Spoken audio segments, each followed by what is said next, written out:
Alright guys, welcome back. So this is it, the final week, peak week. We are finally here.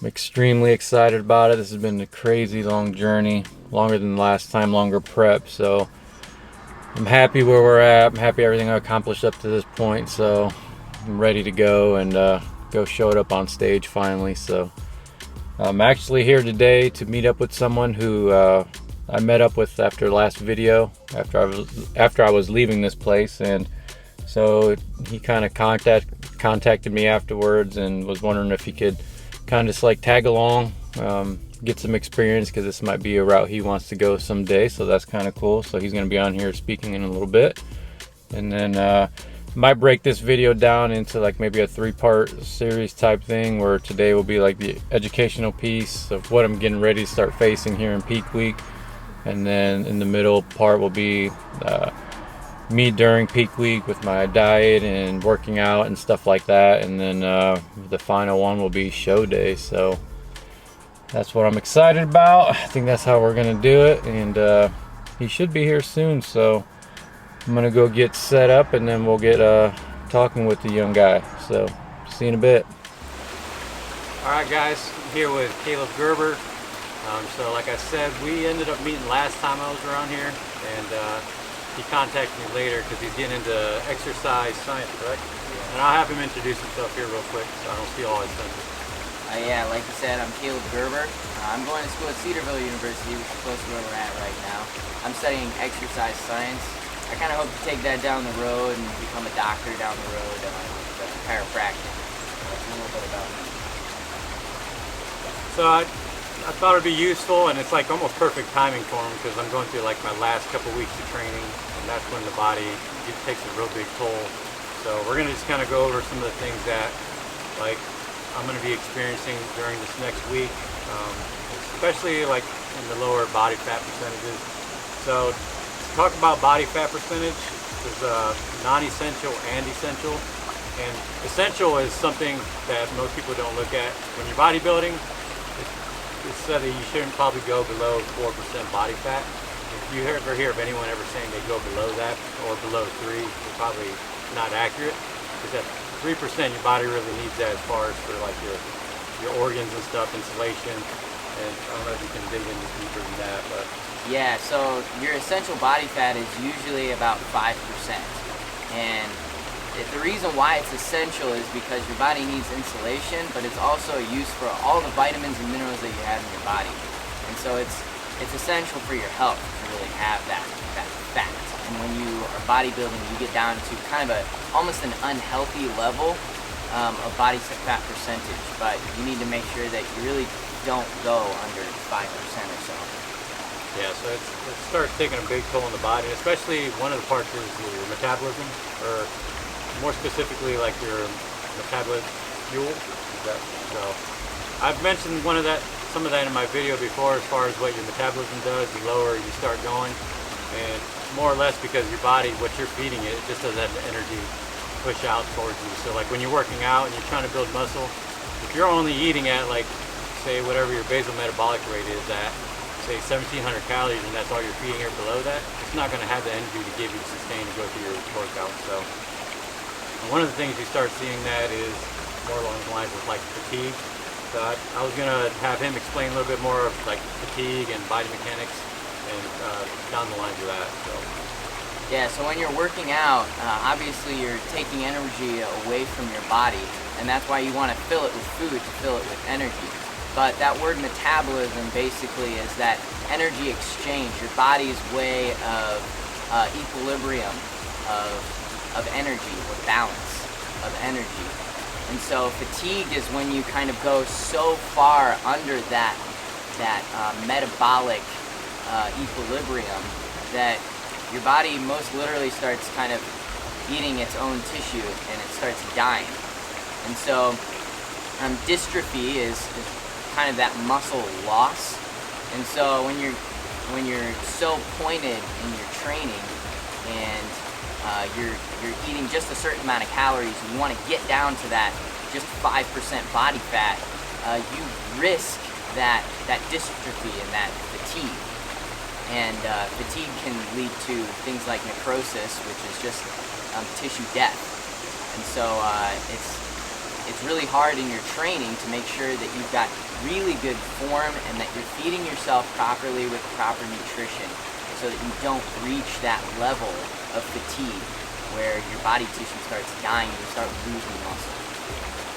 Yeah, one of the biggest things you want to make sure nutrition-wise when you're starting to get into like the lower body fat percentage is your protein, and that'll help a lot from that muscle breakdown or that muscle tissue losing that. So there's a diet actually that I've done before that's kind of not healthy, but if you want, it's like supposed to be one of the most effective rapid fat losses is protein sparing modified fast, where you can technically just eat protein and eat the minimal amount of carbs and fats to preserve your hormones and whatever little energy you need to sustain. So it can be done, but not for a long period of time. If you're already a lean person, it's not really good to do it more than 11 days. But if you're a heavier set person, it's a type of diet you can do, but like we said, it's not something you're going to do or sustain for a very long time. And as far as nutrition-wise goes, we stress a lot on the macronutrients, but when you're getting down to as lean as possible levels you can get, micronutrients start becoming a lot more important than even the macronutrients. And that's like taking your vitamin D, C, B, energy. The C is going to help take care of your immune system, and D actually works along well with calcium in preserving your bone structure. And one thing that was found in studies is that if you go to the stores and you can buy omega-3s, fish oil, along with your vitamin D. When you take vitamin D along with fat, it helps your body process it a lot easier. So I'm not sure if you've ever seen anything else on those studies as well. Yeah, I can tell you one thing, especially about omega-3, is something that I take specifically. I'll say one specific thing about it. When you're training, you're stretching those muscles and you're pulling them. And you want those muscles to stretch. You want them to pull. You want them to tear. You want muscle growth. But in this case, we're not necessarily looking for, when you're prepping, you're not really looking for muscle growth necessarily. You're looking for maintenance, and you're looking to get down to lean. So you need to protect that muscle, and you need to protect that elasticity in the tissue. Omega-3s pretty much, they help keep that elasticity in the muscle. And so it's very, very important. And activated vitamin D really works along with that as well, with the vitamin C. Alright guys, so another important topic that I wanted to cover was water intake. Now, this is a strategy that bodybuilders will use in the beginning of their peak week, is taking a large amounts of water intake. Right now I'm drinking 2.5 gallons for the next couple of days, and it'll gradually go down all up until the show day. Now this is the strategy used to kind of get rid of the water under your skin, your subcutaneous level. It's argued that it works, it doesn't, because you also will lose some water within your muscle tissue as well, but you're not on it long enough to where it's really going to truly affect you, and you're not cutting it out completely. So it's a strategy we use just so you can look as lean as possible on stage. So I don't know if you want to go further into that as well. Yeah, so just in general, when you're working out, you're lifting, you're dieting, when you're working for a bodybuilding show, it's kind of on the extreme end, so you need to be kind of careful. But the basis that we need to understand here is your body is per se 70% water, and so your intake of water needs to be pretty high. At the least, it needs to be half your body weight in ounces to maintain a good level in your blood, and that's just where the water comes from.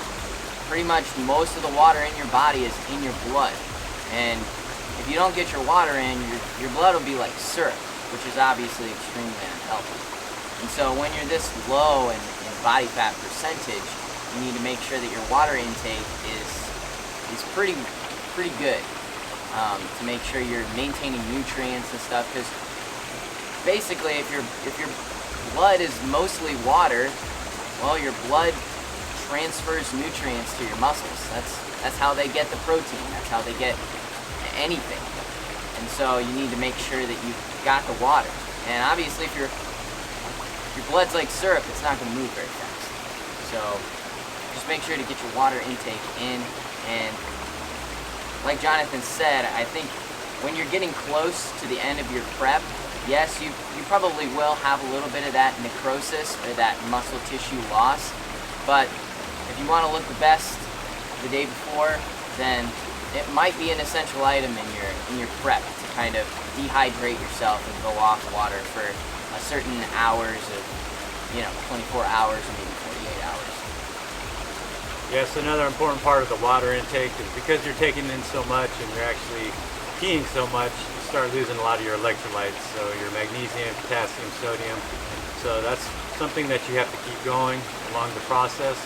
Or that's some other issues you can face. Like I said, the micronutrients are become a lot more important than the macronutrients towards the end of this prep. So I don't know if you got anything else to add. I thought that was pretty good. So. Yeah, no, it's good. So we're going to cut the video off here, guys. I hope you enjoyed this part of the content. So hopefully maybe someday we'll get Caleb back to talk about a little bit more about something down the road. Because for me, this won't be my last competition or prep. So maybe we'll see him later down the road. Yeah, absolutely. See you guys soon. See ya. All right, guys. So I made it back home. Hope you guys enjoyed that part. Caleb is a really smart kid, so I really appreciate him being on the video. My pick is bringing a little bit more later down the road, so I just wanted to get you guys a little bit of part of the educational part of it. Since he's going to school for exercise science, it's really awesome to hear the things that he knows already. So he's got a bright future ahead of him, I believe. So, and like I said, I'm gonna make this a 3-part video. So this part was just gonna be that today, and then later on down the week we'll cover the rest of what I'm gonna be doing for peak week, and then show day. So get ready for that. It's gonna be an exciting time, and I can't wait. So until next video, I will see you guys later.